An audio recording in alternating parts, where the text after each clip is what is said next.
Hola, buenos días hermanos, ¿qué tal? ¿Cómo estáis? Espero que estéis todos bien. Quería invitaros y animaros a poder participar de nuestro culto en esta mañana. Tenemos que dar gracias porque, a pesar de no poder estar en vivo compartiendo juntos en la iglesia, pero con esta tecnología tan avanzada que tenemos ahora en el siglo XXI, pues podemos sentirnos también unidos y conectados.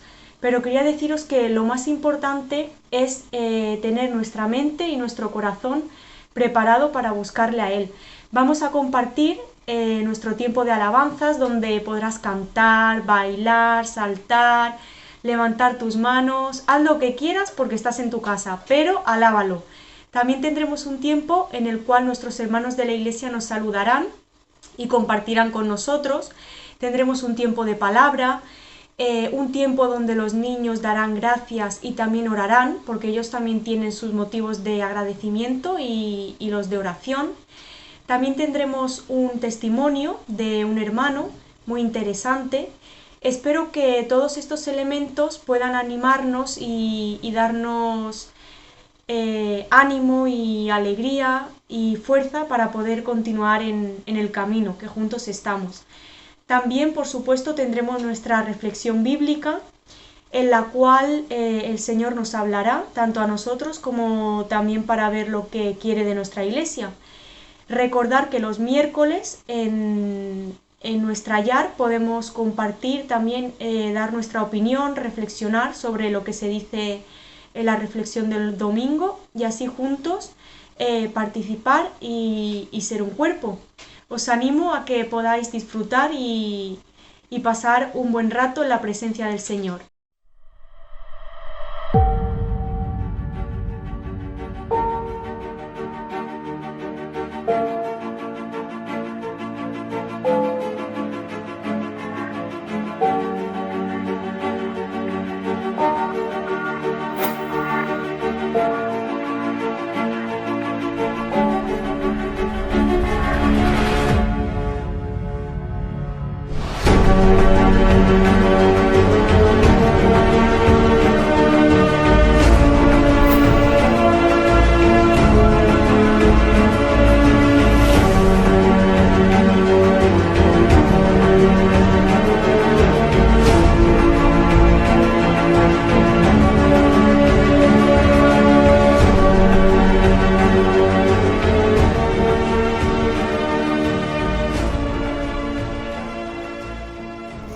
Hoy vengo ante ti, Dios mío, para darte las gracias por permitirnos un día más de vida. Gracias, Dios mío, por cuidarnos, por guiarnos, por tu gran amor. Gracias por poder estar un día más en tu presencia, escuchar tu palabra. Abre nuestros ojos, Dios mío, nuestras mentes, nuestros corazones para poder aprender, entender y aplicarla en nuestras vidas. Gracias por tu misericordia, por tu bondad, por gran amor por nosotros, en el nombre de Jesús. Amén.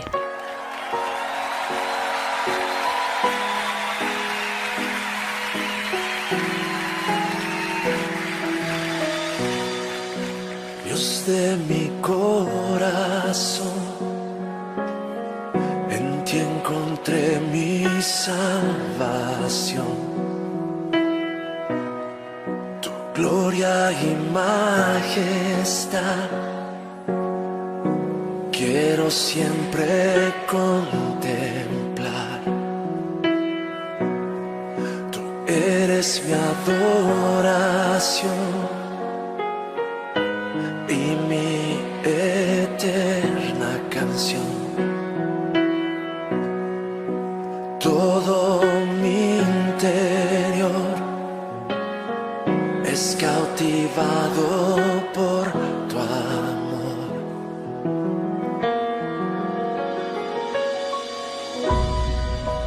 Eres Dios eterno, solo tú eres bueno, Dios incomparable eres tú. Nunca me separaré de tu gran amor. Eres mi Señor, mi Salvador.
Hoy quiero compartir con vosotros un versículo de la Biblia. El Señor te protegerá, de todo mal protegerá tu vida. El Señor te cuidará en el hogar y en el camino, desde ahora y para siempre. Salmo 121, 7 y 8. Y a todas, espero que estéis pasando este confinamiento súper bien. Bueno, ahora que ya podemos salir, espero que sea mucho más ameno.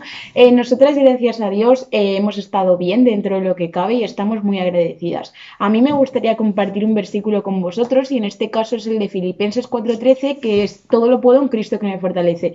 Yo creo que es el versículo que más me identifica y el que más me gusta, y por ello os lo comparto. Y bueno, ahora voy a dar paso aquí a esta gran mujer que es mi madre para que os cuente algo también y os lea algo. Les leo un versículo bíblico, hermanos. Aunque ande en valle de sombra, de muerte, no temeré mal alguno, porque tú estarás conmigo. Tu vara y tu cayado me infundirá aliento. Hermanos, Salmo 23:4. Dios les bendiga, un abrazo, esperemos vernos pronto y que todo vaya bien. Hola familia, ¿cómo estáis? Un saludo, bueno, perdonad que tengo la voz un poco tomada. Y no es de hablar mucho, es de no hablar. Un saludo para todos y mucho ánimo para seguir adelante, expectantes ante lo que el Señor tenga para nosotros en este tiempo que viene. Y bueno, quería compartiros un versículo que está en Proverbios, que a mí me ha animado mucho desde que era muy joven. Está en Proverbios 8:31, que nos está hablando de la sabiduría de Dios. O sea, está hablando la sabiduría.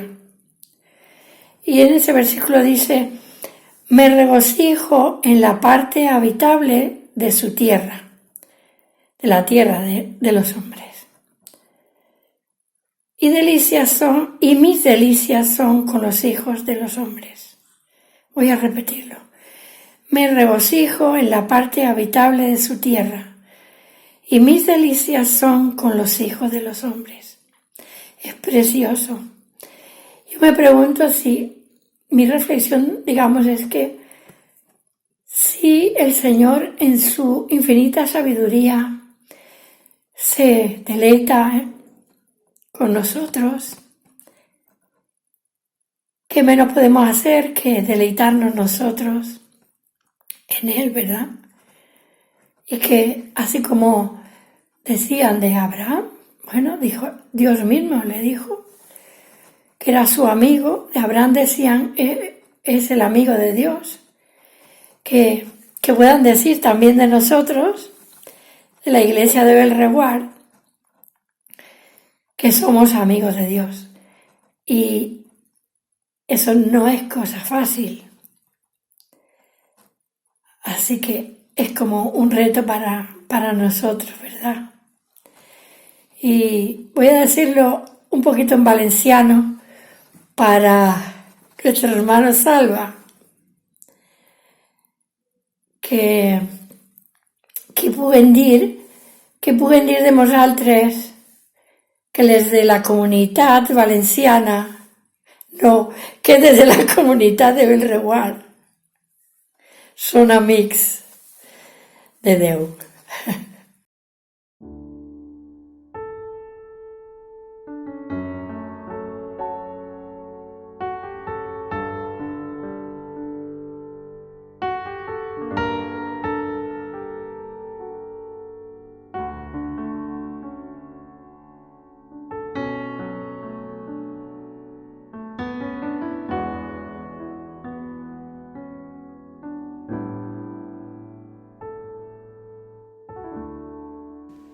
Preciosa sangre que mi vida cambió, mis pecados, mis culpas lavó, ha quedado atrás el pasado sin Dios.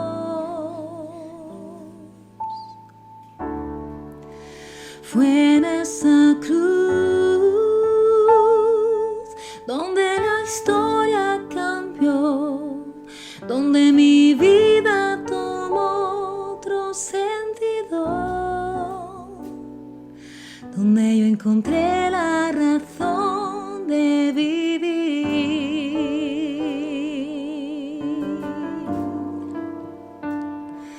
Jesús,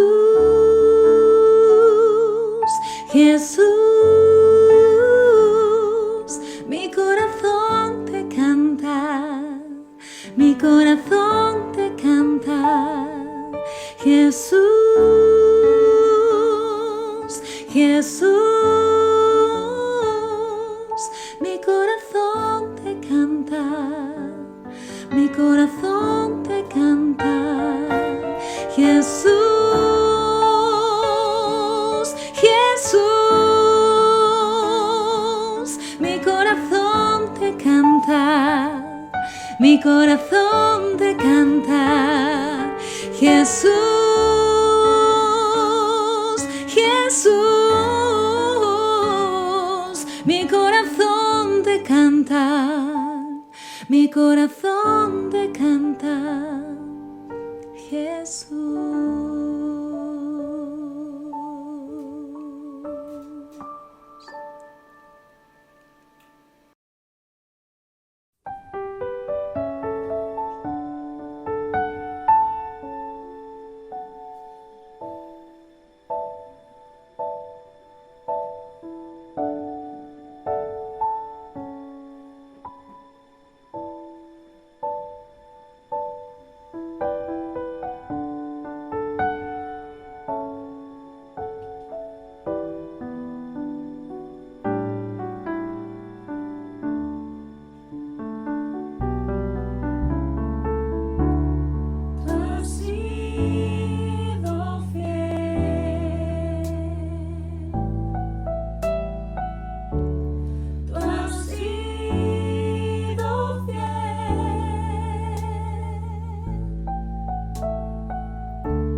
Jesús, tú no te quedas encerrado en 4 paredes.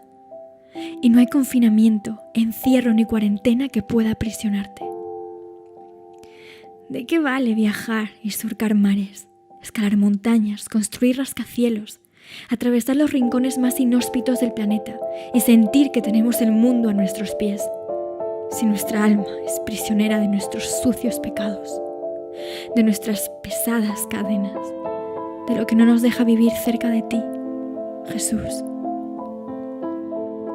¿De qué nos vale ser dueños del mundo y su inmensidad si nuestra alma nació en cuarentena, encerrada, confinada, aprisionada, y solo tú la puedes liberar? Aunque apenas tengo unos pocos metros en los que moverme, y es estridente ser consciente del espacio que ocupo en estas 4 paredes y no entiendo qué está pasando en el mundo y sufro la muerte, el dolor, la angustia de gente que tanto amo.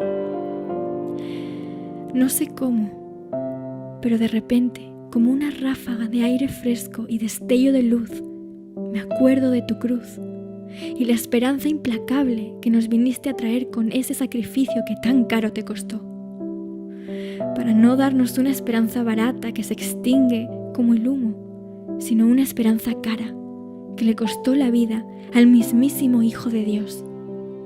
Y es por esa esperanza que nuestros ojos pueden tener luz, aún en medio de la más asfixiante oscuridad. Y es en este aire fresco que le has traído a mi alma que puedo entender que la libertad iba mucho más allá de lo que me pude imaginar. Y por más dolor y oscuridad que pueda atravesar, el gozo de tu salvación que sobrepasa todo entendimiento me invade entera, hasta la última célula, y esa esperanza de vida eterna por unos instantes rompe estas 4 paredes. Porque ser libre es estar cerca de ti, Jesús. Y una vez más lo has vuelto a hacer. Me has vuelto a sorprender.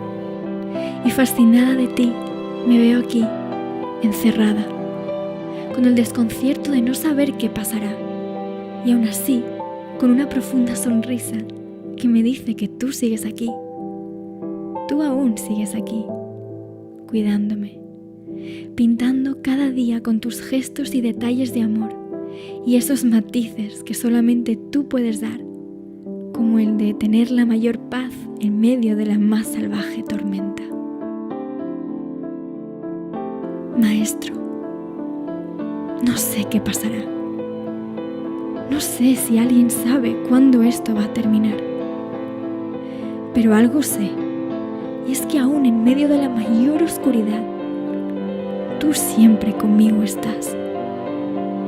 Y que quizá, solo quizá, me tenías que encerrar para poderme liberar.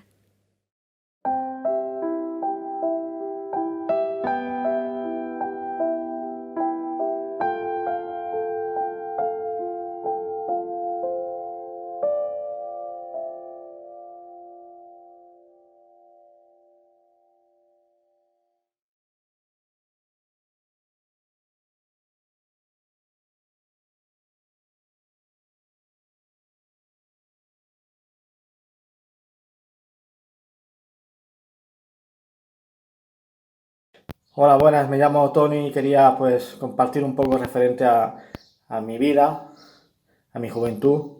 Hoy tengo 50 años gracias a Dios, gracias a Jesucristo, y puedo compartir más que nada este testimonio para los jóvenes. A la edad de 13 o 14 años, pues cuando uno empieza un poco en esa edad de juventud que quiere probar y experimentar cosas, pues fui probando pues del tabaco los porros, y conforme fui creciendo, pues a la edad de 18, 19 años, pues ya no era solamente el tabaco, ya no solamente los porros, empecé a salir de fiesta y a tocar otras drogas pues más duras, y veía que con el tiempo siempre era lo mismo, mi vida seguía vacía y veía que me faltaba algo en la vida, y vi que en un momento pues dejé de salir, pero seguía con los vicios y seguía con todo, y veía que mi vida ni tenía propósito, ni tenía sentido, no tenía felicidad, no tenía gozo, no tenía alegría y un día pues acabé pues adicto a sustancias, a porros y otras drogas más fuertes y un día pues me hablaron de Jesús y experimenté la presencia de Jesucristo, lo acepté en mi vida como mi Señor y Salvador y hoy te puedo decir que tengo paz, que tengo gozo, que tengo felicidad, que mi vida tiene sentido y tiene propósito.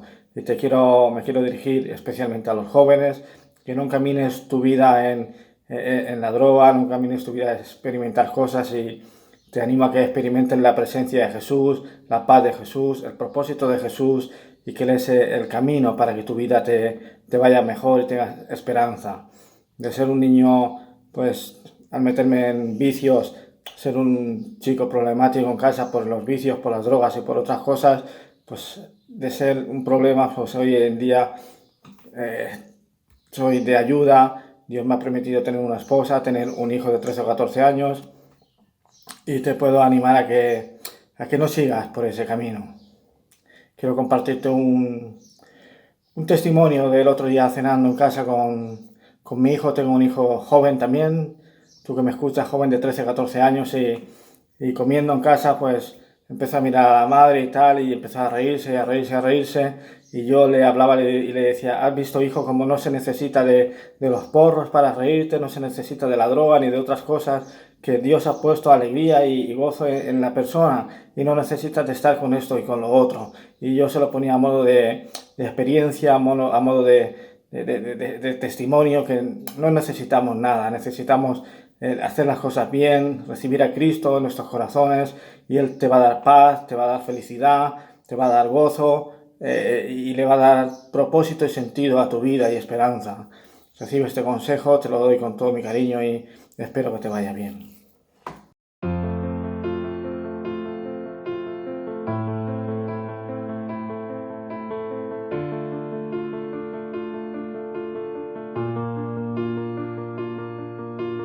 Lucho con las voces en mi mente, dicen nada soy.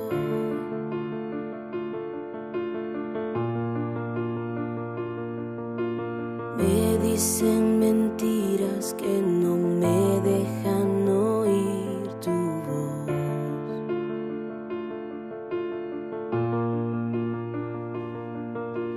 En cada momento me demuestras que no soy mi error.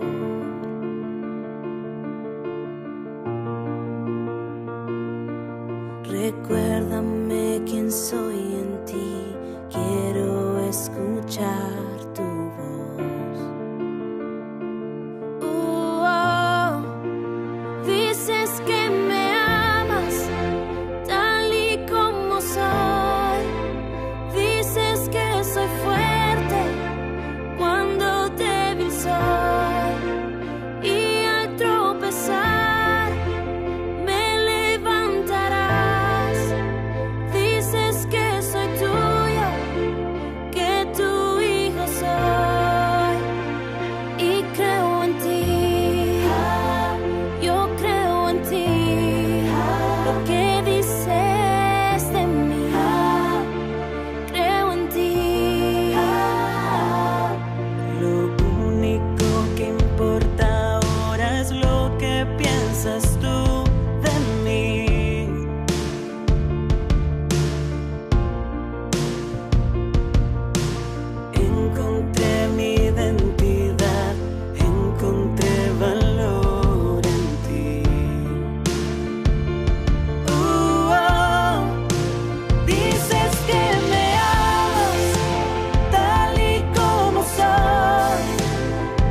soy lo rindo a tus pies.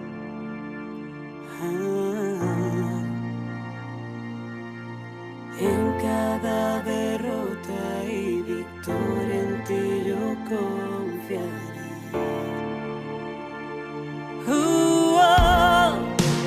Dices que me amas tal y como soy. Dices que soy fuerte cuando débil soy.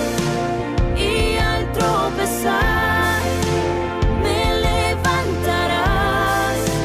Dices que soy tuyo, que tu hijo soy.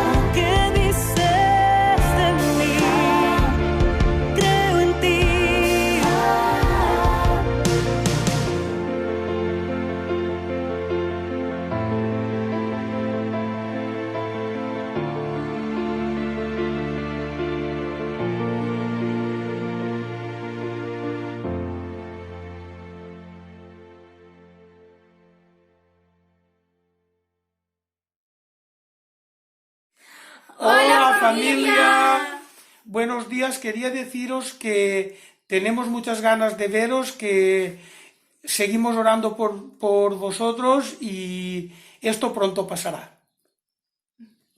Sí, que os echamos mucho de menos y que pronto creo que nos podremos ver y darnos un abrazo, ya no virtual, sino de persona a persona. Que Dios les bendiga y un abrazo muy fuerte a todos. ¡Adiós! Adiós.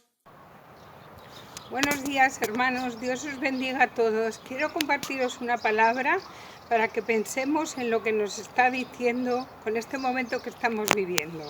Está en Efesios 4, la unidad del Espíritu.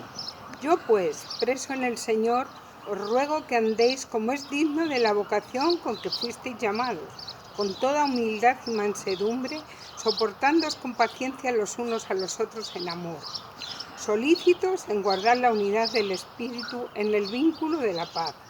Un cuerpo y un espíritu, como fuisteis también llamados en una misma esperanza de vuestra vocación. Un Señor, una fe, un bautismo, un Dios y Padre de todos, el cual es sobre todos y por todos y en todos. Pero a cada uno de nosotros fue dada la gracia conforme a la medida del don de Cristo.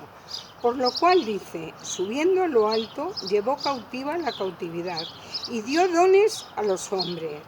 ¿Y eso de que subió, qué es? Sino que también había descendido primero a las partes más bajas de la tierra. El que descendió es el mismo que también subió por encima de todos los cielos para llenarlo todo.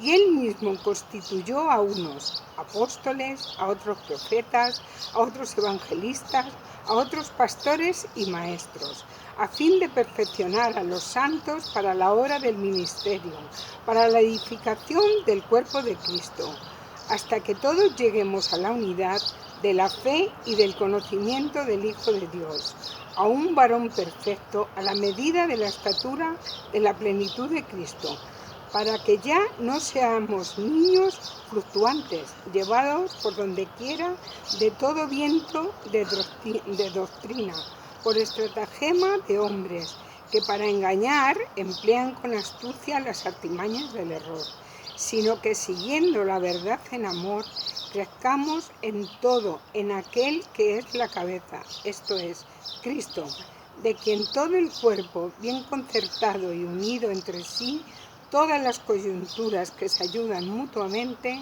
según la actividad propia de cada miembro, recibe su crecimiento para ir edificándose en amor. Dios os bendiga.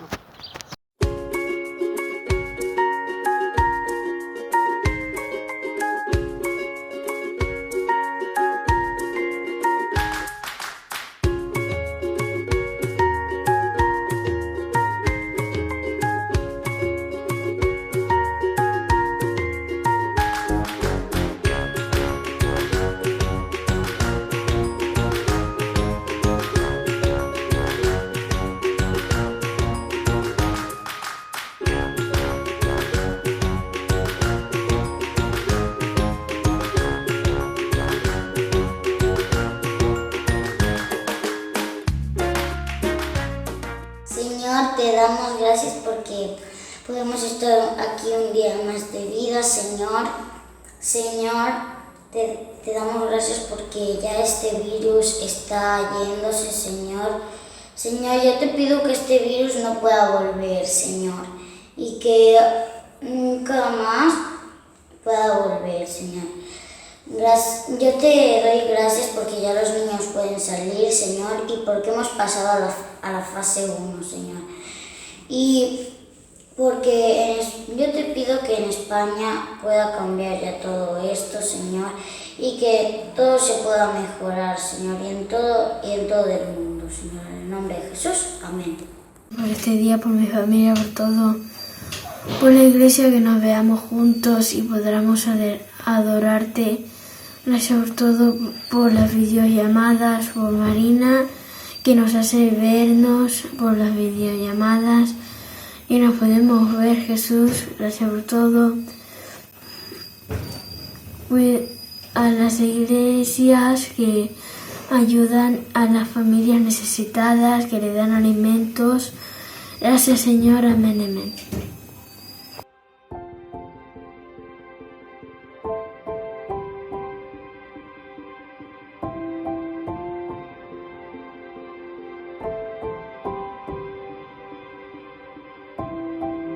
Mi Dios y Padre eterno, autor de la creación, poderoso, tu espíritu intervino, el verbo se encarnó, Cristo tú salvas. Creo en nuestro Dios el Padre y en su Hijo Cristo el Rey. Creo en el Espíritu Santo, Dios tres en uno es. Creo que resucitaste, que nos levantarás. Creo en el nombre de Jesucristo.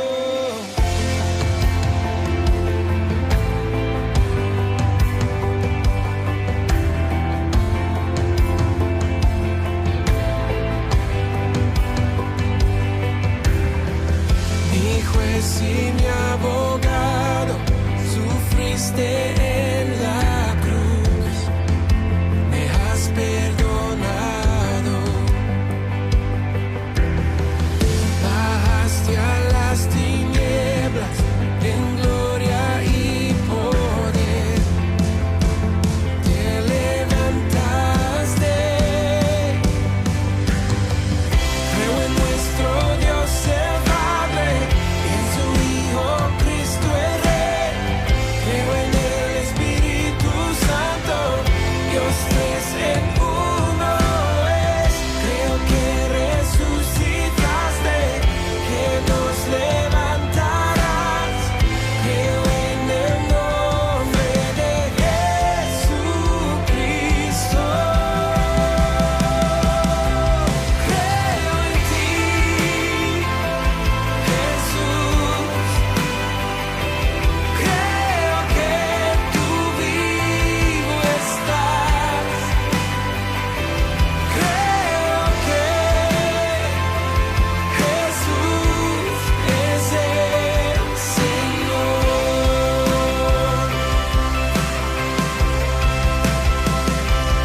Creo en ti, Jesús. Creo que tú vivo estás.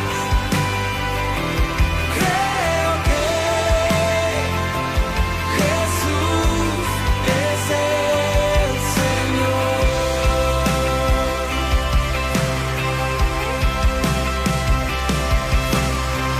Creo en la vida eterna, creo en la comunión, creo que tu pueblo es uno, creo en tu iglesia, Dios, creo que resucitaremos y en gloria volverás. Creo en el nombre de Jesucristo.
Buenos días, queridos hermanos.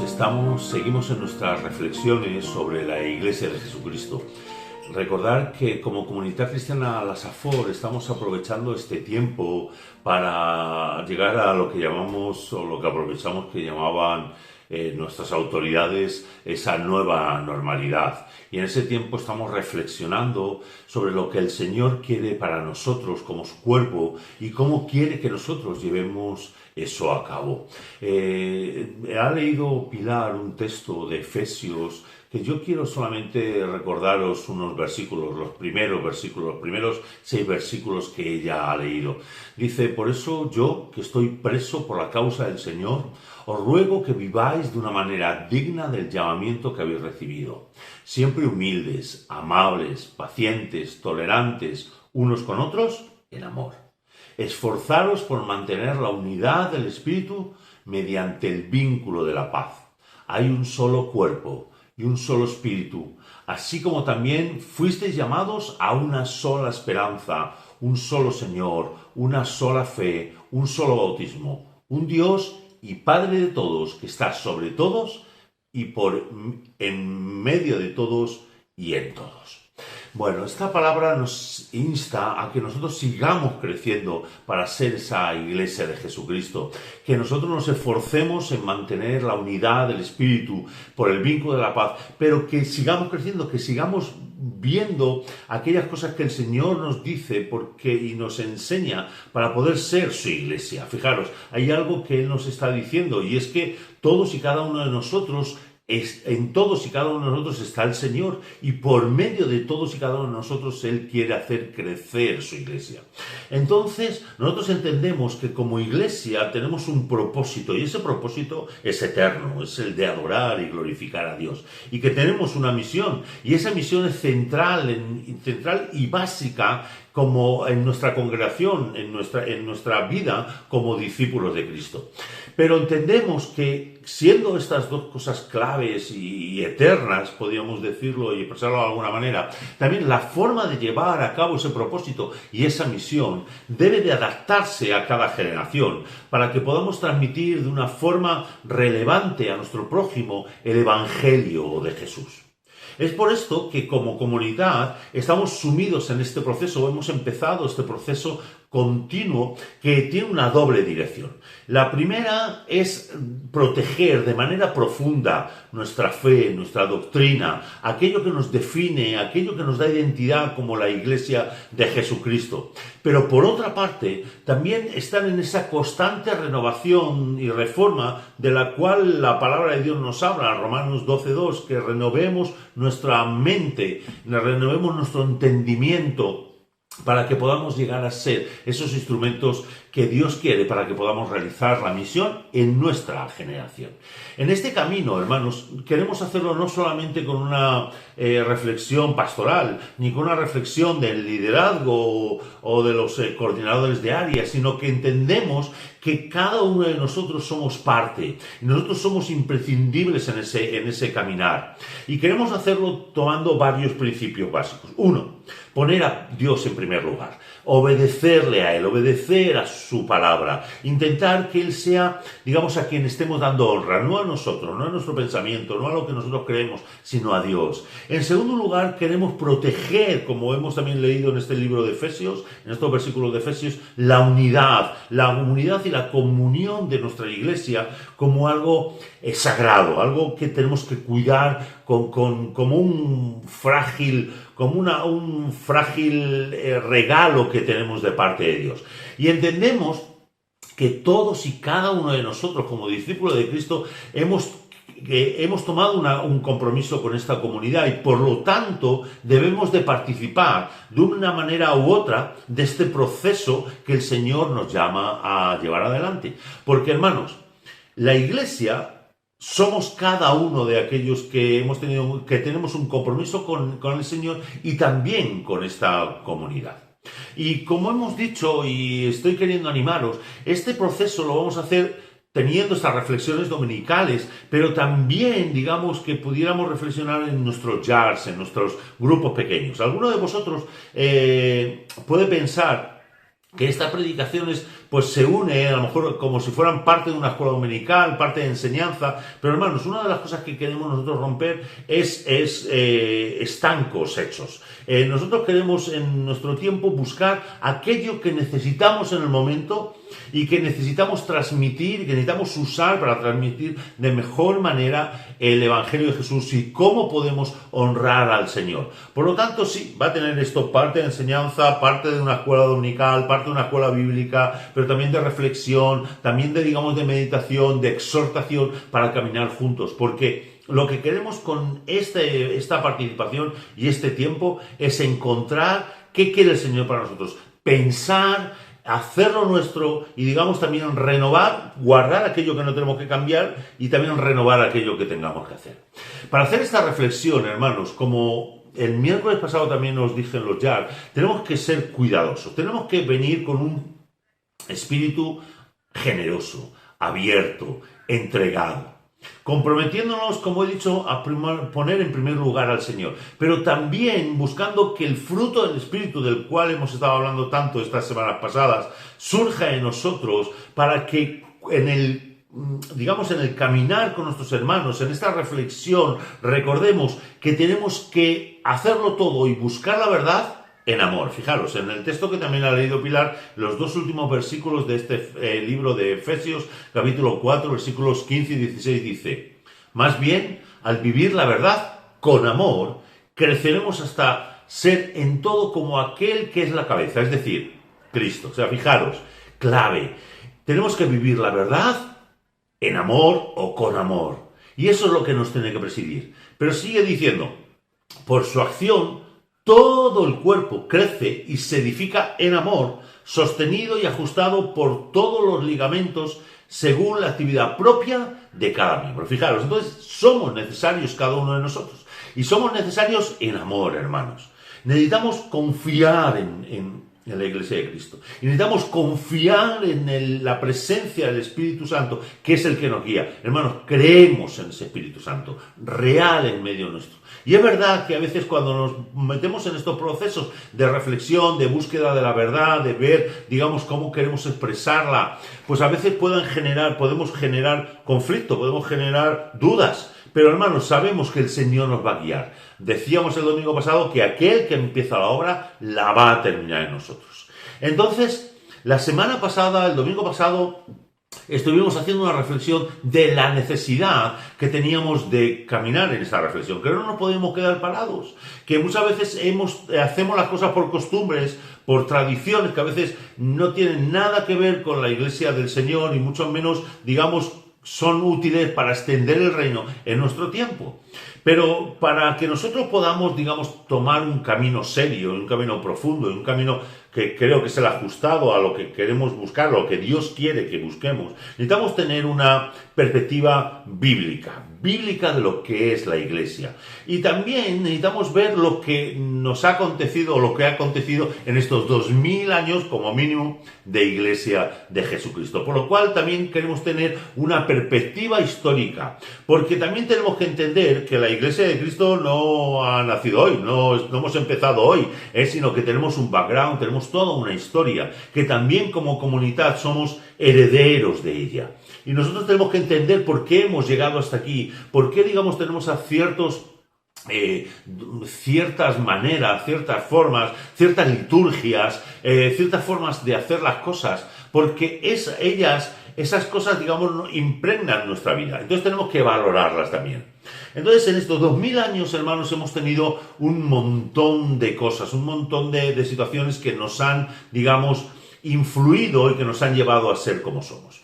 Pero entonces, ¿qué es la Iglesia? Vamos a intentar definir la Iglesia, vamos a intentar ver la naturaleza de la Iglesia en primer lugar. Fijaros, si habláramos de Iglesia, yo creo que muchos podíamos decir muchas cosas, pero tenemos también que, aunque es un concepto muy familiar, tenemos que reconocer que a veces hay mucha confusión en ese concepto de Iglesia. Muchos podemos hablar de Iglesia y lo decimos, es algo que estamos luchando en nuestra comunidad contra ello. Cuando hablamos de Iglesia hablamos de un edificio, vamos a la Iglesia. Y parece que si no estamos allí, no estamos en aquel lugar, no somos iglesia. Entonces, eso es algo con lo cual nosotros queremos luchar. Por eso, por ejemplo, al lugar donde nosotros nos reunimos como iglesia, la iglesia le llamamos la casa. La casa de la iglesia, la casa de la comunidad. Pero, digamos, es un concepto que, digamos, se habla mucho. Pero también nosotros podemos referirnos a un cuerpo particular de creyente. Por ejemplo, la primera iglesia bautista del pueblo no sé qué, o la comunidad cristiana La Safor. Entonces, hablamos, digamos, de una entidad, de como un grupo de personas, como una entidad, como si fuéramos una sociedad o una entidad. Pero también hay a veces que hablamos de la iglesia como una denominación.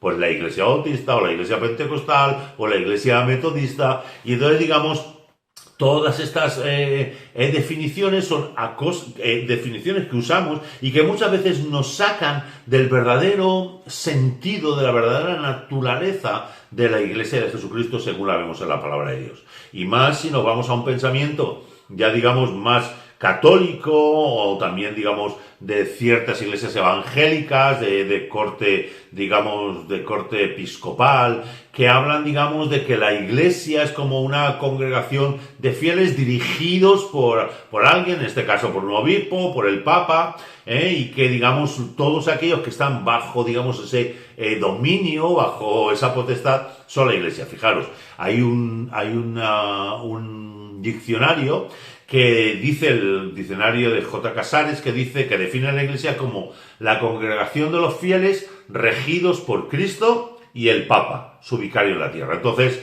digamos, lo que hacen es que todo el que está debajo, pues es esa la iglesia.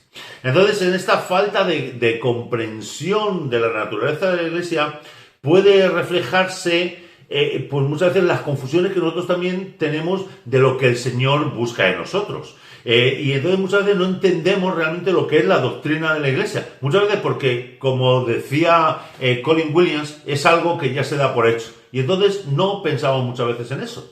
Mi hermano, y eso no queremos hacerlo en nuestra congregación, sobre todo en este proceso. Queremos pensar qué es la iglesia, cuál es su naturaleza, qué es lo que es el Señor. Bueno, como hemos dicho, pretendemos abordar la expresión de la iglesia en el contexto actual. Pero para esto necesitamos ver la esencia, necesitamos tener claro y un entendimiento claro de lo que dice la Biblia en cuanto a la iglesia. Pero y solo de esta manera, solo cuando nosotros ponemos nuestra mirada en la Biblia para extractar, para ver, digamos, lo que nos enseña que es la iglesia, es cuando nosotros podemos evaluar si nosotros somos la iglesia de Cristo y estamos actuando como la iglesia de Cristo, y qué es y qué no es la iglesia de Cristo. Pero una de las tareas que queremos hacer, digamos, antes, digamos, de sacar, digamos, esa naturaleza, ese concepto de iglesia, es, como he dicho antes, entender que la iglesia no ha surgido ayer, ni hoy, ni cuando estamos hablando de esto va a empezar la iglesia, sino la iglesia empezó hace ya muchísimos miles de años.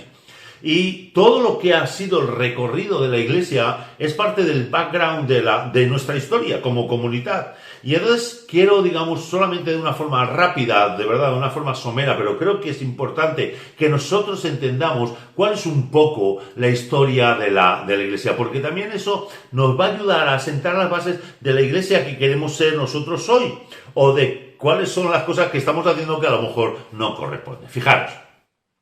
Si yo quiero dar un pequeño repaso a esa evolución histórica de la iglesia, muy rápidamente, quiero hacerlo, pero me gustaría dejar claro algunos conceptos. Una es, si nosotros observamos el cristianismo de hoy en día y las instituciones o las iglesias que se han generado estos últimos 2000 años, podemos ver, por un lado, una emocionante realidad.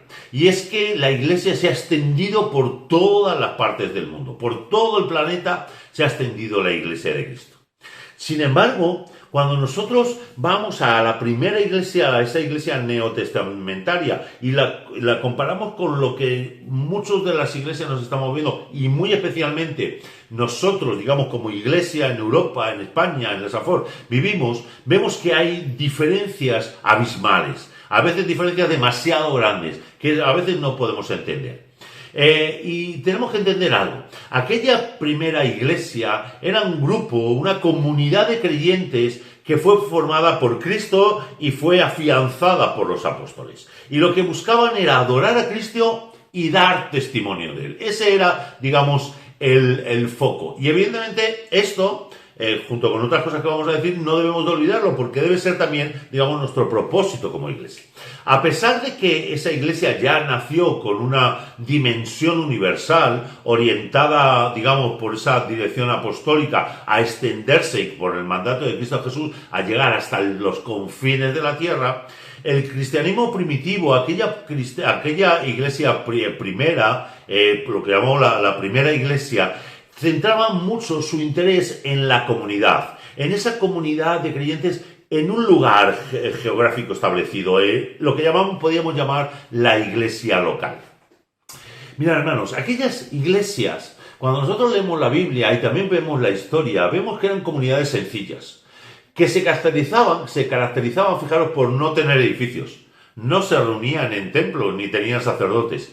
Es verdad que la primera iglesia, la primera comunidad que surgió en Jerusalén, nos dice el libro de Hechos que se reunía en las casas y también en el templo. Pero ese templo no era un templo que ellos hubieran construido, sino era en aquel templo de Jerusalén. Y allí se reunían, digamos, de vez en cuando, seguramente, o los domingos o el Sabbat, y se reunían, digamos, para, digamos, celebrar. Pero fijaros, era tal esa falta de edificios y de lugares que para la iglesia se fue extendiendo en la cultura romana. Pero para los romanos, los cristianos eran unos ateos. ¿Por qué? Porque un romano no podía concebir una iglesia, una religión que no tuviera ni templo, ni tenía sacerdotes, ni tenía ídolos, ni tenía sacrificios. Era algo impensable para ellos. O sea, fijaros, para aquella cultura romana, los cristianos eran unos ateos, porque no tenían eso. Porque fijaros, cuando nosotros vemos la historia y vemos la palabra de Dios, el culto, la organización, los elementos carismáticos eran muy simples. El gobierno de la iglesia no era jerárquico. Lo ejercían a unas personas que llamaban los ancianos, los obispos o pastores, también se podía mencionar indistintamente, pero recordad, no estamos hablando de una jerarquía, estamos hablando simplemente de un nombre que se le daban a aquellas personas, y los diáconos. Y estas iglesias del Nuevo Testamento eran independientes y les unía especialmente o únicamente, lo que les unía era el Evangelio de Cristo. No olvidemos esto, porque esto es muy importante para nosotros, pues el propósito de la iglesia es, digamos, como hemos dicho, para todos los tiempos. Y entonces estos elementos que hemos hablado son básicos también para definir cómo debe ser la iglesia que Dios quiere en este tiempo. Es verdad que nos desarrollamos y que nos debemos de mover y adaptar a los tiempos de ahora, pero hay ciertas características, ciertas esencias que no podemos olvidar, que no podemos dejar. Fijaros, esa primera iglesia, como hemos dicho, comenzó así. Pero a finales del siglo II empezaron a surgir herejías, empezaron a surgir, digamos, movimientos. Y eso trajo como un movimiento hacia sacralizar una institución externa, visible y jerárquica, bajo la dirección de lo que llamamos un obispo superior, digamos, que muchas veces lo que hacía era que tenía facultades también en una área geográfica, lo que seguramente nos suena mucho como una diócesis. Y entonces lo que hacían, digamos, esa unidad era, digamos, fijar verdades dogmáticas en contra de herejías, que eso no está mal, pero eso llevó a, digamos, a una defensa de la fe y a un excluir y a conformar la iglesia de una manera que a lo mejor que no era la original y no era, digamos, el objetivo de la primera iglesia. También en ese tiempo empezó a surgir una figura del cual ya vamos a hablar más adelante, pero es la del sacerdote. Y ese sacerdote, junto con aquella figura del sacerdote, también empezó a haber un movimiento hacia el sacramentalismo. ¿Qué es el sacramentalismo? El sacramentalismo es, pues, hacer cosas, digamos, a dar los sacramentos, digamos, dándole un énfasis, digamos, casi mágico, que imparten gracia, que bajo a esos sacramentos es por lo que viene la salvación. Entonces, no importaba si la gente creía o no creía, sino que con esos sacramentos ya se impartía la salvación. Hay una definición que dice o expresa que las prácticas sacramentalistas, o sea, de esos sacramentos y ritualistas, lo que expresan es la intención de lograr la justificación por las obras, y eso es ajeno a lo que Dios reveló en las Escrituras. Entonces, fijaros, ya en los primeros siglos empieza a haber una deriva hacia un movimiento, digamos, de una entidad, digamos, que visible, que aglutinaba, empezaron a aparecer, digamos, los sacerdotes, empezaron a aparecer, digamos, aquellos sacramentos, y, digamos, empieza, digamos, a desviar, digamos, de lo que era el modelo que se había establecido por los apóstoles en los primeros tiempos.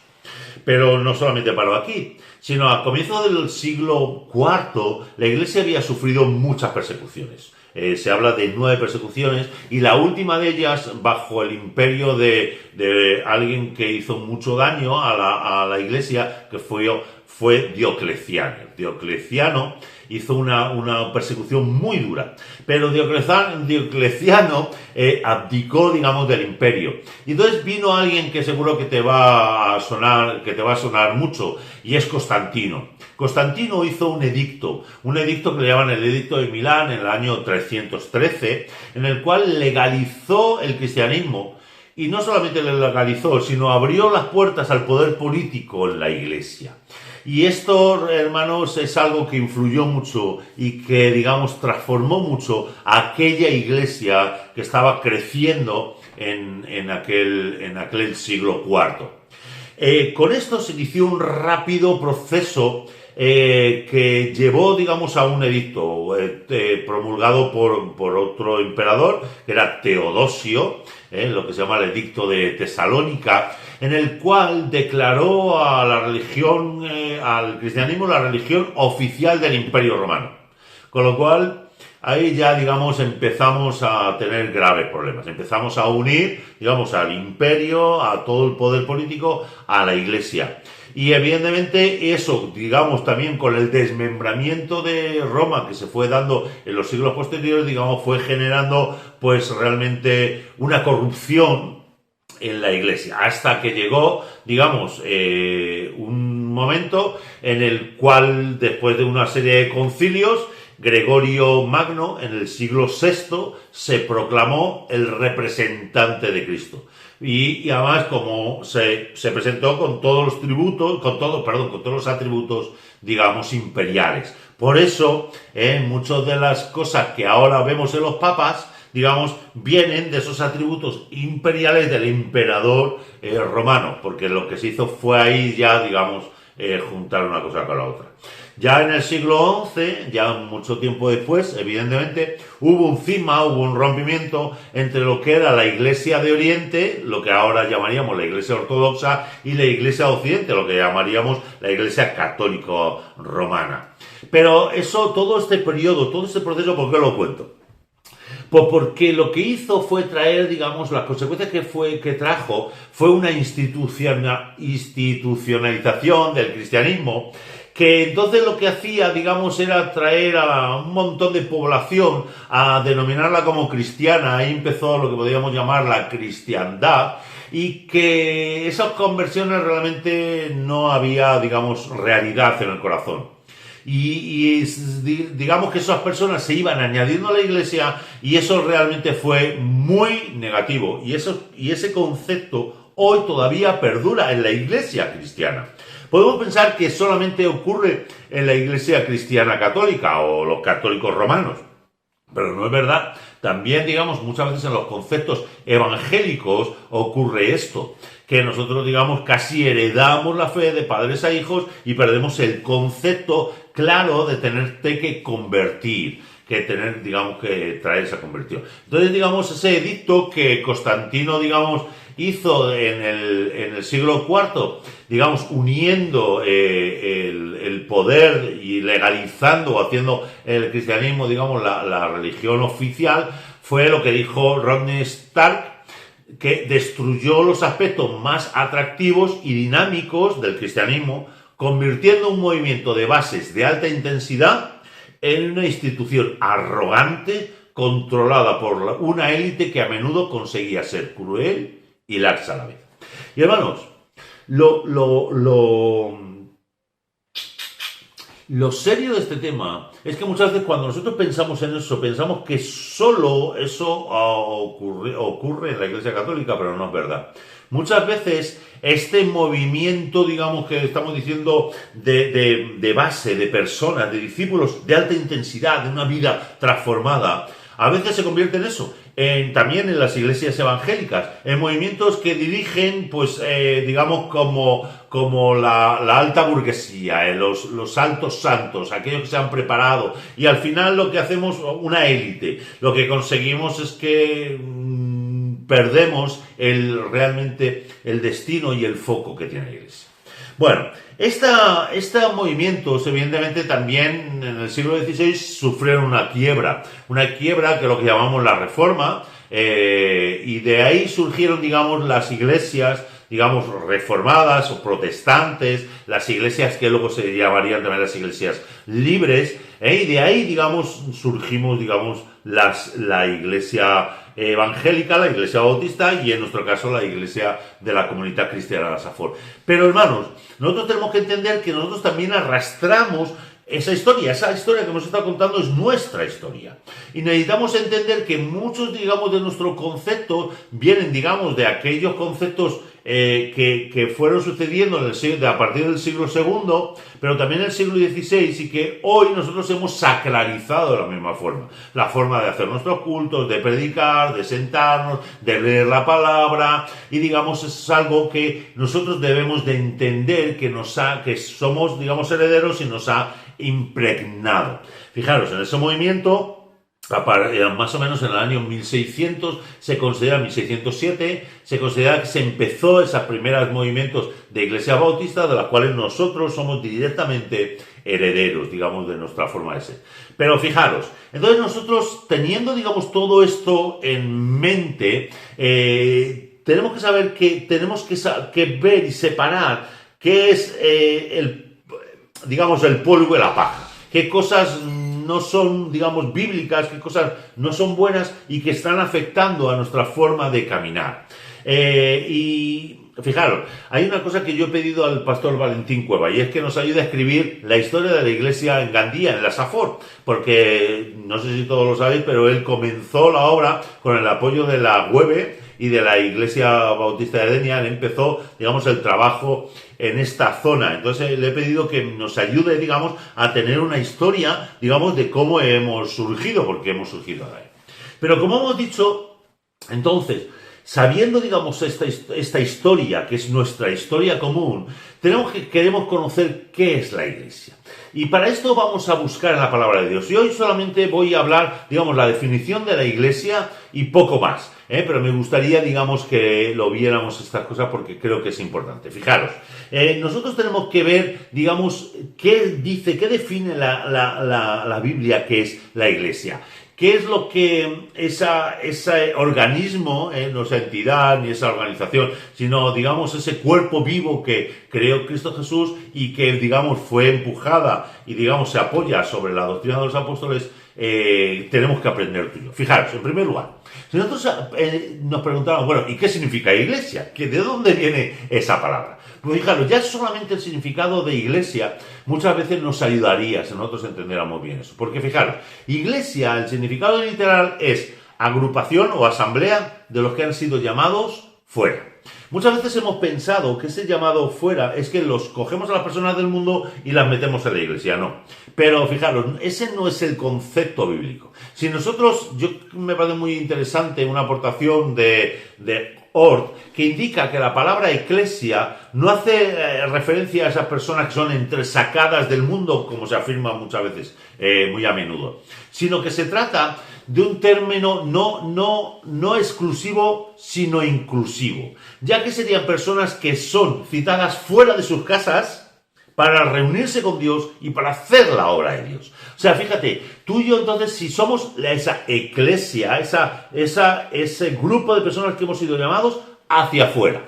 Pero nosotros tenemos que entender que muchas veces con el cambio de la construcción de aquellos templos, todo lo que hemos estado hablando, de esa jerarquización, de esa crear una entidad, lo que hemos hecho, digamos, es llamar a la gente a que se meta dentro de un grupo, en vez de llamarles a que fueran fuera. Y fijaros, otra cosa que nosotros vemos cuando estudiamos, digamos, este concepto de eclesia, y lo podemos ver en Hechos 2:41 o en Hechos 9:1, el 11, 20, bueno, un montón de textos, sobre todo en el libro de Hechos, que nos habla, digamos, de esa primera iglesia, vemos que la iglesia cristiana tenía como miembros a los convertidos a Cristo, exclusivamente, no aquellos que ni habían nacido, ni decían que eran parte de la cristiandad, ni que culturalmente fueran de nada, sino que eran personas que habían sido convertidos, que eran discípulos de Cristo y que eran santificados, o sea, que eran personas que eran transformadas radicalmente en su forma de vivir y por lo tanto eran vidas que eran una conducta honesta en medio de una sociedad de corrupción. Y eso nos tiene que llamar la atención a nosotros. Yo me tengo que preguntar, mis hermanos, si yo soy un verdadero convertido a Cristo, no a la iglesia, no a los demás, sino a Cristo Jesús. Si yo, digamos, quiero ser y soy un discípulo, o sea, que estoy siguiéndole a Él. Si yo he sido santificado, que eso sí que lo hace Dios, que me separa para Él, para la adoración, pero también si mi vida está siendo transformada y sirve como un ejemplo de una vida honesta que, digamos, se enfrenta o resalta en medio de esta sociedad de corrupción. ¿Somos así? Porque eso es lo que nos habla la palabra de Dios, que era aquella eclesia. Y fijaros, cuando nosotros vamos a la palabra de Dios y seguimos viendo, digamos, esa iglesia, el término iglesia, cómo se expresaba en la Biblia, vemos que, digamos, tiene diferentes, podríamos llamar, aspectos de esa palabra iglesia. Yo quiero resaltarlo también de una forma rápida, pero creo que son importantes. Una es, digamos, la iglesia universal y la iglesia local. El término iglesia, cuando leemos la palabra de Dios, vemos que hablaba sobre todo de iglesias que se reunían en una población concreta. Por ejemplo, en 1 Corintios capítulo 1, versículo 2, nos habla de la iglesia que estaba allí en Corinto.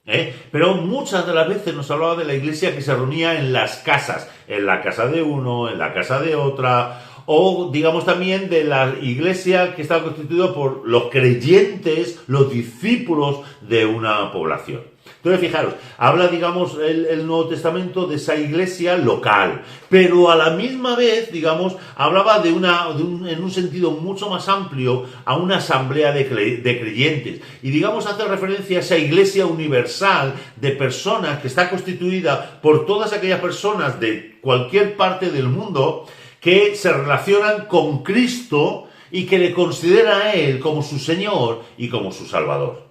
Entonces eso es algo básico. Nosotros tenemos que entender, somos, y la iglesia de la cual habla la palabra, habla de una iglesia local, pero también de una iglesia universal. Y esos términos, esos significados en ningún momento son excluyentes. Pues la iglesia, aun siendo universal por su naturaleza, también, digamos, está representada por cada comunidad de creyentes, por muy pequeña que sea. Recordar, la iglesia en la palabra habla de la iglesia en la casa de tal, que se reunía al lado del río, o en el lugar que él estableciera, que eso es muy importante para lo que luego avanzaremos, digamos, cómo tenemos que, digamos, caminar.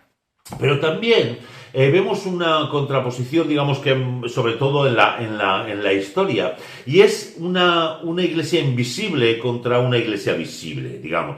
Tras la Reforma, y también ya lo habló Agustín, ese concepto, la iglesia, digamos, se empezó a definir por todos aquellos que tenían, digamos, que sus vidas estaban apuntados en el libro de la vida del Cordero, que podemos encontrar en Apocalipsis capítulo 21, versículo 27. Es decir, esa iglesia invisible, tal y como Dios la ve, el remanente de todos los tiempos. Entonces, la iglesia invisible es esa iglesia, digamos, que Dios tiene anotada en los cielos y que es diferente a la que nosotros podemos ver hoy. Entonces podemos hablar de la iglesia visible, de los discípulos que podemos vernos hoy, pero también de esa iglesia invisible que ocupa todos los tiempos, y todos los tiempos y todos los espacios.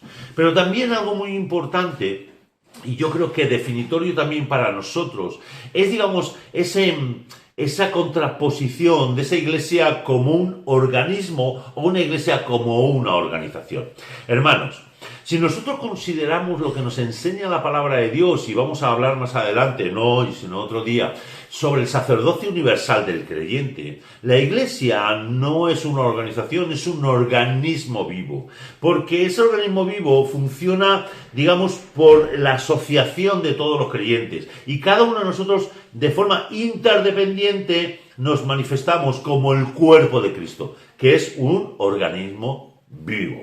Entonces, fijaros, necesitamos ya comprender que iglesia, digamos, tiene unos conceptos para nosotros básicos. Lo que nosotros nos vamos a preguntar es si somos esta iglesia. Si nosotros, digamos, estamos siendo aquellos llamados fuera y estamos cumpliendo esa misión, como lo dice. Si nosotros somos parte, digamos, de esa iglesia local y de esa iglesia universal que nos habla la palabra de Dios. Porque muchas veces tenemos también una mirada solamente local, pero nosotros tenemos que entender que nuestra mirada, por eso la palabra de Dios nos llama a ser iglesia en Jerusalén, en Judea, en Samaria, hasta el último la tierra. Y también saber que el Señor nos llama, digamos, a ser el que nos ha llamado a ser esa iglesia visible, pero también con la seguridad de que formamos parte de esa iglesia invisible que Él está formando, que Él ha creado y por los tiempos. Pero también que nosotros tenemos de luchar, hermanos, contra esa organización, que muchas veces nos convertimos en la iglesia porque nosotros somos un organismo vivo, en el cual cada uno de nosotros somos básicos, somos parte de esa organización. Pero fijaros, si nosotros seguimos viendo, y quiero con esto no tardar mucho más, pero quiero digamos, terminar esta predicación aquí, porque luego me gustaría que el miércoles que viene habláramos de esto. Hay una serie de imágenes bíblicas que hablan de la iglesia, y son unas metáforas que podemos encontrar que, aunque tienen raíces en el Antiguo Testamento, son aplicables en el Nuevo y son netamente trinitarias, o sea, Padre, Hijo y Espíritu Santo. Y vamos a verla, fijaros, y de forma rápida, pero me gustaría recordar, esto no está queriendo ser una charla de seminario, de que aquí todos nos tenemos que tragar, sino lo que quiero es que nosotros tengamos esta predicación para que nos motive, para que nos exhorte a examinarnos, a ver si somos esa iglesia, si estamos reflejando y estamos llegando a ser esta iglesia que Cristo, y para ver, digamos, las cosas que tenemos que, digamos, afianzar, cambiar, renovar, o digamos que tenemos que proteger. Fijaros, si el primer figura, la primera metáfora, la primera imagen bíblica que podemos ver de la iglesia es la de pueblo de Dios.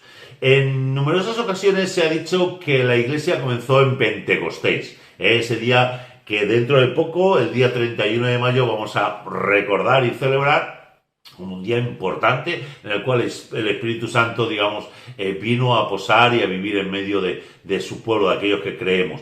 Pero fijaros, nosotros tenemos que entender que el pueblo de Dios, que la iglesia como pueblo de Dios ya comenzó hace más de 4.000 años, con el llamamiento y la comisión de Abraham. Porque dijo que por medio de Abraham, por medio de aquel pueblo que él iba a formar de Abraham, serían benditas todas las naciones. Y con eso estableció un pacto que nos llevaría al nuevo pacto. Desde Génesis 12, digamos, donde se hace ese pacto de Dios con Abraham, digamos, nos llega hasta hoy. Porque en Pentecostés el remanente del pueblo de Dios se convirtió, o sea, el remanente del pueblo de Dios, que era Israel, se convirtió en el cuerpo de Cristo lleno del Espíritu Santo. Fijaros, eso es importante. La iglesia, por lo tanto, hermanos, con este concepto de pueblo de Dios, tenemos que entender que le pertenece a Dios. No le pertenece a ningún pastor, no le pertenece a ninguna institución, no le pertenece nada más que a Dios. La iglesia fue creada por Él, redimida por Él. Esa iglesia, que es el nuevo Israel, está formada por aquellos que pertenecen a Cristo, que son justificados por la fe y son sellados por el Espíritu Santo. Entonces, esas son nuestras credenciales. Y esas son las credenciales que nosotros tenemos grabadas a fuego en nuestro corazón, independientemente de nuestra raza, de nuestra condición, de nuestra procedencia. Pero esa es la señal del nuevo pacto. Y a través de esa iglesia, hermanos, es que por medio de la cual el Señor quiere llegar a toda la humanidad, y por medio de la iglesia la humanidad puede acceder a ser pueblo de Dios. No a Dios, a Dios se accede solo por Cristo Jesús, no por la iglesia. Pero nosotros somos instrumentos, por el cual el Señor nos puede llevar a ser su pueblo. Pero la iglesia, como pueblo de Dios, también podemos entender en este concepto que es la morada de Dios. Dios mora entre su pueblo, Él está en el pueblo. Pero fijaros, nos dice que ya no mora en un templo ni en un tabernáculo, sino que es Jesucristo. Jesucristo es el tabernáculo. Y cuando Él estuvo en la tierra, Jesucristo, Dios moraba en Jesucristo. Cuando Él se marchó, moró por medio del Espíritu Santo. Pero la palabra de Dios nos dice que nosotros somos morada del Espíritu Santo. Nosotros somos templo del Espíritu Santo. Entonces necesitamos entender que la palabra de Dios nos sugiere que nosotros también somos morada de Dios, como iglesia, donde Dios, digamos, mora. Y eso es algo que nosotros tenemos que entender. Una segunda figura, una segunda forma de entender y que nos habla la palabra de Dios, no voy a tardar, ya estoy terminando, que Dios nos habla, digamos, de que la iglesia es como una comunidad mesiánica. ¿Qué quiero decir eso? Pues que somos seguidores de Jesús, los cristianos somos peregrinos y estamos, digamos, en el camino para el cumplimiento de las promesas de ese reino de Dios. Estamos camino hacia el reino de Dios. Y en el centro de ese camino, o el camino, es Cristo Jesús. Y fuera de eso no existe nada. Nosotros tenemos que estar como pueblo peregrino en ese camino que nos ayuda a vivir los valores del reino. Y los valores del reino tienen que estar en nosotros. Ese reino se va a consumar en el futuro. Pero es esa, digamos, palabra, ese concepto que muchas veces usamos, ya, pero todavía no. El reino de Dios está ya en nosotros, pero todavía no. Entonces nosotros tenemos que entender que como esa comunidad mesiánica somos guiados, dirigidos, nuestro rey, nuestro gobierno es Cristo Jesús. Y su palabra para nosotros es ley, y su espíritu nos da vida. Esta comunidad está dispersa y vivimos en diferentes lugares, diferentes gobiernos, y los tenemos que respetar. Pero nosotros somos esa comunidad que va camino al reino de Dios y quiere vivir con los valores del reino de Dios. Fijaros, otra imagen que nos presenta la palabra de Dios es que nosotros somos el cuerpo de Cristo. Pablo nos da una imagen que refleja con mucha claridad la unión que la iglesia tiene con Cristo. Lo podemos ver en Efesios capítulo 1, versículos 22 y 23. Nos habla de que Él es la cabeza de una nueva humanidad y el cuerpo es su iglesia. Y estamos redimida y unida a Cristo en la cruz. Recibimos de Él la gracia para producir el fruto que se espera. Y esta imagen, digamos, como el cuerpo de Cristo, describe una iglesia diversa en sus dones, interdependiente en sus ministerios. En un cuerpo, como cada parte, digamos, se completa el conjunto. Pero quien es nuestra cabeza es Cristo Jesús. Cristo Jesús, y no los creyentes, es quien dirige nuestra iglesia. Pero nosotros tenemos que estar unánimes e íntimamente ligados a Él. La penúltima figura que quiero hablarte, y ya voy a terminar, es que la iglesia es el templo del Espíritu Santo. Como hemos dicho antes, en Pentecostés se cumplió aquella promesa que nos hizo el Padre y Cristo, que recibiríamos el Espíritu Santo, y lo recibimos a través del Espíritu Santo, quien completa la revelación de la Escritura e ilumina a la iglesia. El Espíritu Santo posee a la iglesia, es en el señorío divino, la dirige en su misión, la guía a la verdad, la libera del pecado, de la muerte y de la condenación, y nos mueve en amor hacia los miembros, anticipa la gloria y nos fortalece cuando estamos en el sufrimiento. Además nos capacita con los dones que Él nos quiere dar. Entonces nosotros entendemos que sin el Espíritu Santo, dice John Stott, sin el Espíritu Santo la iglesia es como un cuerpo sin aliento. Sin el Espíritu Santo nada es posible, ni el entendimiento, ni la comunión, ni el desarrollo del carácter de Cristo, ni el fruto, ni el testimonio. Por lo tanto, nosotros tenemos que entender que somos templo del Espíritu Santo y que el Espíritu Santo nos guía. Y la última figura, y con esto ya termino, que la palabra de Dios también nos habla, es que la iglesia es la esposa de Cristo. Lo podemos leer en Efesios capítulo 5, versículos del 25 al 27, lo que evidencia, lo que nos señala una relación de amor que debe existir entre el Señor y su iglesia. El Señor se entregó por su iglesia, por su amada. Nosotros tenemos que vivir como tal. Entonces, en este día, mi hermano, yo quiero animarte a que tú ahora reflexiones y que nosotros reflexionemos, y el miércoles que viene en nuestro diario vamos a pensar en eso. Si nosotros estamos siendo esa iglesia, si nosotros entendemos este concepto de iglesia, no solo de manera intelectual, no solamente de manera de aprender doctrina, sino de que llevemos esa doctrina al hecho. Claro, si nosotros estamos realmente viviendo como esos templos del Espíritu Santo, digamos, en el cual el Espíritu Santo es el que nos guía, si somos el cuerpo de Cristo que nos unimos y somos interdependientes unos a los otros, si somos esa comunidad mesiánica que entendemos que vivimos en el reino de Dios bajo los valores del reino de Dios, y si nosotros también estamos siendo ese pueblo de Dios al cual el Señor nos llama, que tiene que transmitir los valores del reino y que vive bajo ese nuevo pacto. Entonces yo oro, mi hermano, a que tú y yo podamos comprender y crecer en este concepto de iglesia bíblico, que es el que nos tiene que dirigir. Yo oro al Señor pidiendo que nos guíe, que nos abra el entendimiento y que nos ayude a sacar aquellos conceptos que no son suyos, y que podamos poner aquello que es suyo, que nos enseñe su palabra de Dios, que es la iglesia que Él quiere. Yo os quiero bendecir en este día, os quiero animar a seguir disfrutando de ser la iglesia de Cristo. El Señor nos llama a una misión preciosa y maravillosa. La semana que viene vamos a hablar de la función de la iglesia, de cómo el Señor quiere, cómo nos ha hecho y cómo quiere que nosotros participemos en su misión. Os bendigo y os dejo con esta alabanza para que nosotros sigamos meditando y sigamos disfrutando de su presencia en este día. Que el Señor os bendiga. Os amo en Cristo Jesús.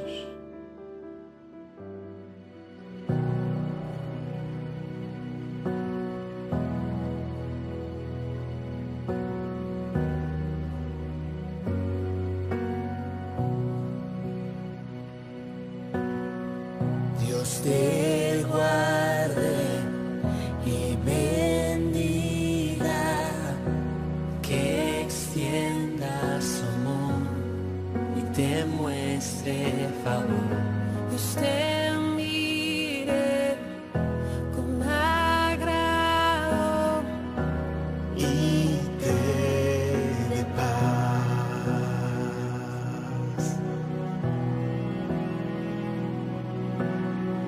Dios te guarde y bendiga, que extienda su amor y te muestre favor. Dios te mire con agrado y te dé paz.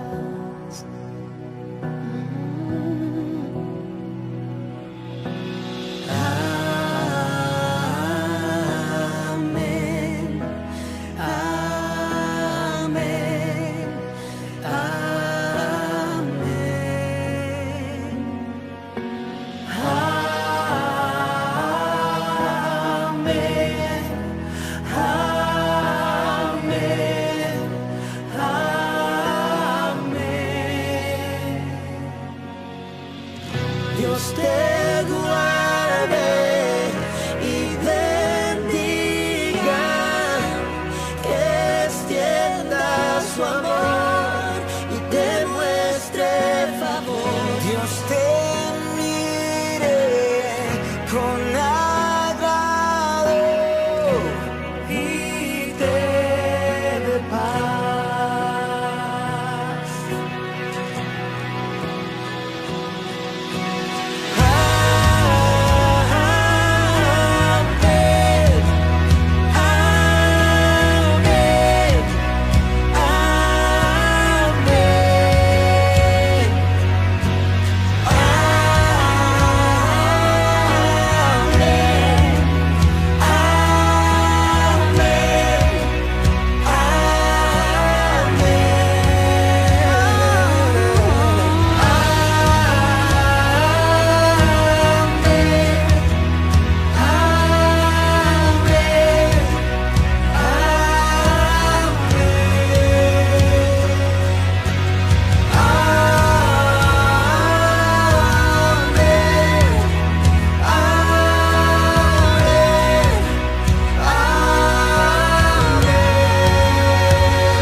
gracia hasta 1000 generaciones, tu familia y tus hijos y los hijos de tus hijos, que te cubran con su gracia hasta 1000 generaciones, tu familia y tus hijos y los hijos de tus hijos, que te cubra con su gracia hasta 1000 generaciones, tu familia y tus hijos y los hijos de tus hijos. Su presencia te acompañe donde quiera que tú vayas y te llene, te rodee, va contigo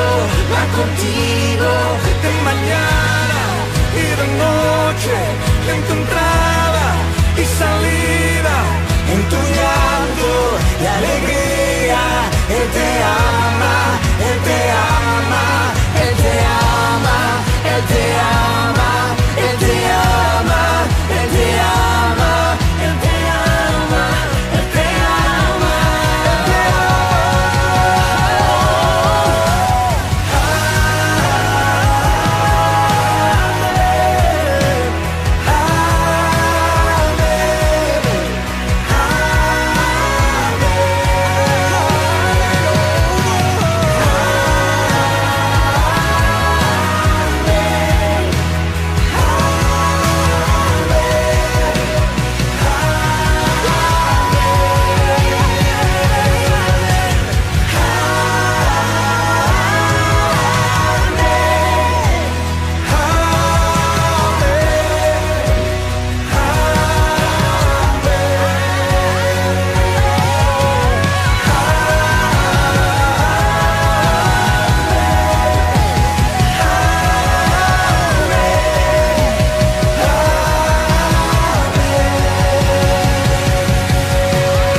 Bueno, familia, pues este culto ha tocado su final, ¿vale? Que no es el final, que es el comienzo de esta semana, pero la empezamos ya cargados con todo lo que necesitamos. De verdad que podemos dar gracias al Señor por la posibilidad de tener estos medios que nos permiten seguir recibiendo tantos esas alabanzas que nos alegran tanto, como esa palabra que nos ha llegado hoy y que nos está transmitiendo por medio de nuestro pastor lo que quiere el Señor de nosotros, cómo quiere que nos estemos enfrentando y saliendo para poder llevar su palabra de una manera fresca y adecuada a los tiempos que estamos viviendo. Vamos a dar gracias a nuestro Señor orando. En el nombre de Jesús te queremos dar gracias, Señor, por todo lo que haces por nosotros, por este día tan bueno que nos estás ofreciendo, Padre. Te queremos dar gracias porque tú cubres todas nuestras necesidades, tanto materiales como espirituales, Padre. En el nombre de Jesús te queremos pedir también por cada uno de nuestros familiares que tú los estés cuidando allá donde se encuentren, Padre, pero también por esos misioneros que siguen trabajando, siguiendo tu voluntad, Padre, y transmitiendo ese amor que no tiene ningún límite, Padre. Te queremos pedir también por esa iglesia que, independientemente de que esté en paz, en guerra, que haya pandemia como ahora, está siendo perseguida, Padre. Te pedimos por esos hermanos, Padre. Y también te pedimos que tú estés acompañándonos durante toda esta semana, Padre, guiándonos y ayudándonos por medio de tu Espíritu Santo a que podamos cumplir con tu voluntad en este mundo, Padre. En el nombre de Jesús. Gracias. Amén. Hermanos, este medio es fantástico, este medio es una bendición. Y cuando estemos escuchando esta prédica, que sepamos que la podemos compartir, este culto, que lo podemos compartir y que podemos hacer mucho bien a las personas que lo van a recibir en cualquier punto del mundo. Pero no me gustaría despediros sin transmitiros un par de palabras que el Señor nos deja, promesas que nos da para que podamos ir mejor en cada momento. ir mejor en estos tiempos. Y en Filipenses 4, 6, 7 nos dice: no se inquieten por nada, más bien en toda ocasión con oración y ruego, presenten sus peticiones a Dios y denle gracias. Y la paz del Señor, que sobrepasa todo entendimiento, cuidará de sus corazones y pensamientos en Cristo Jesús. Realmente esta promesa nos puede ayudar a poder, cuando nos sentimos un poquitín peor, salir con más fuerza. Pero ahora os quiero dejar con un pasaje que Juan 14, 27 nos dice: la paz les dejo, mi paz les doy, y no las doy a ustedes como la da el mundo. No se angustien ni se acobarden. Así que un abrazo a todos, de verdad, y espero que nos podamos abrazar lo antes posible.